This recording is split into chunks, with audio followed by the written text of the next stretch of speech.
अब गुरुकुल के सर्वश्रेष्ठ धनुर्धर कुमार देवदत्त की परीक्षा होगी। कुमार देवदत्त की।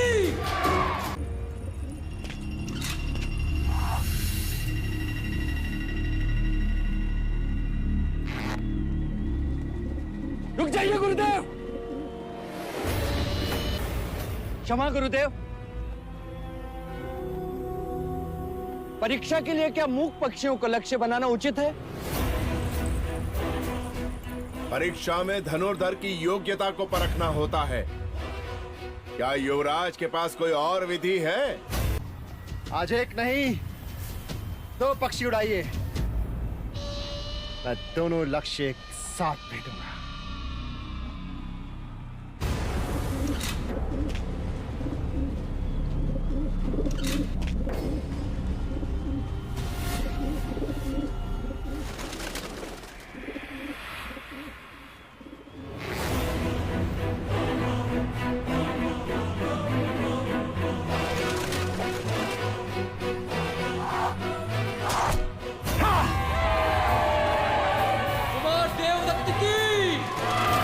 मैं पक्षियों को नहीं मार सकता।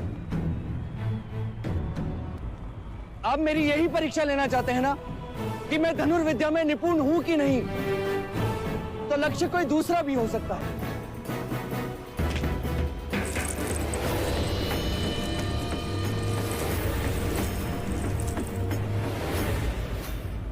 ज्येष्ठ, अब आप इसे अपनी पूरी शक्ति से ऊपर उछालिए। इतना ऊपर उछालिए कि ये मोती बिंदु के रूप में भी ना दिखाई दे। क्यों अपना उपहास कराने पे चले हो?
तो मुझ पे प्रहार क्यों नहीं करते सिद्धार्थ?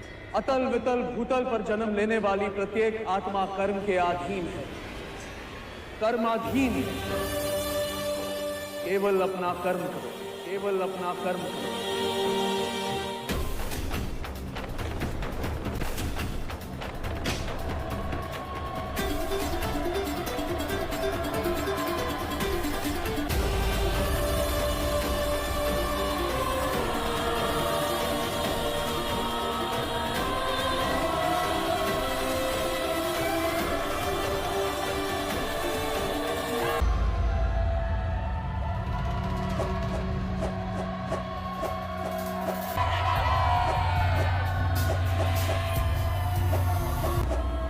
क्षमा करना ज्येष्ठ, ये प्रहार मैं अपने लिए नहीं, गुरु आज्ञा से कर रहा हूं।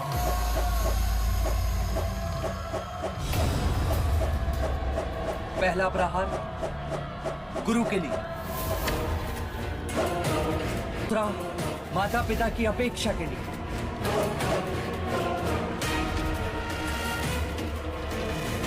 तीसरा प्रजा का विश्वास पाने के लिए,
तुम्हारे अहंसिक विचार सुनकर मुझे बड़ा खेद हुआ पुत्र। जब तुम एक पक्षी को नहीं मार सकते तो युद्ध में शत्रु को क्या मारोगे? अहिंसा की बातें दुर्बल करते हैं, क्षत्रिय नहीं पुत्र। और तुम एक क्षत्रिय हो, तुम्हें क्षत्रिय धर्म का पालन करना ही चाहिए। शाक्य कुल के भावी राजा हो तुम। अपने कुल की रक्षा के लिए न जाने कितने युद्ध करने पड़े तुम। कब तक क्षत्रिय एक दूसरे से युद्ध करते रहेंगे? राज्य की रक्षा करना उनका उत्तरदायित्व होता है पुत्र। पर क्या राज्य की रक्षा केवल युद्ध से की जा सकती है? विचार विमर्श के द्वारा भी तो प्रश्नों का हल ढूंढा जा सकता है। कायरता की बातें क्षत्रिय नहीं करते पुत्र। एक मनुष्य दूसरे को मारे, उसमें वीरता कैसे? अंत में कौन किस पर राज करेगा? अंत में वही राज करेगा जिसके हाथ में तलवार होगी पुत्र। और वो तलवार मैं तुम्हारे हाथों में देखना चाहता हूं। एक चक्रवर्ती राजा के रूप, सम्राट के रूप में देखना चाहता हूं। ये मत भूलो कि तुम शाक्य कुल के उत्तराधिकारी हो। प्रलय के समय यदि केवल एक ही मनुष्य को जीवित रहना पड़े तो वो केवल तुम्हें होना चाहिए पुत्र, केवल तुम्हें।